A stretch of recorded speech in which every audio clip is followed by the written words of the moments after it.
Piers Morgan has hit out at claims he bullied members of his production team throughout. The Good Morning Britain host took to Twitter to post to his 7 million followers after an anonymous letter was reportedly signed by a large number of TV freelancers. Earlier this month, Piers was locked in a savage Twitter spat with former Life Stories researcher Adil. The former ITV worker kicked off the war of words after publicly claiming he would very much say no to working with Piers. While Adil didn't tag Susanna Reid's co-star in his initial tweet, Piers still ended up seeing it. Pulling no punches, the star said, "You spent precisely 2 months working on Life Stories in 2010 and judging by your CV that was the pinnacle of your TV career." In response to Adil saying he wouldn't work with Piers again, the former newspaper editor declared he would rather employ a lobotomized article. The letter, in question which is circulating online, is said to have been sent to ITV CEO Carolyn McCaw as well as Managing Director of Media and Entertainment Kevin Luck. Quote-tweeting the letter, which is said to have gained just shy of 1,200 signatures from UK television freelancers and executives, Piers hit back,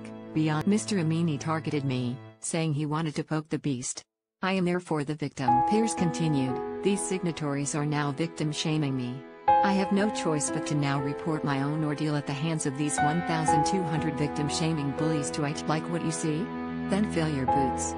In a second post, Piers quote-tweeted a report that ITV are to discuss Piers Morgan conduct following Twitter spat. He added, "Yes, and I am discussing abusive hypocrite at Adil Amini's conduct with IT." The letter sent to ITV bosses is reported to state, "Like many within our industry, we have been appalled by the online conduct of Piers Morgan in directing targeted abuse towards a freelance." Morgan, with 7.7 million Twitter followers, has repeatedly targeted and tagged a former staff member in derogatory. As freelancers working within television, we feel a responsibility to speak out against bullying and harassment wherever we see it, including from on-screen personalities who are all too often poorly reprimanded for unacceptable behavior. And it continued. Last year, conversations facilitated by the TV Mindset and other organizations, including the Coalition for Change, Vectu and the Edinburgh Television Festival, reiterated the need to eradicate the widespread issue of bullying and harassment. Now is the time for action.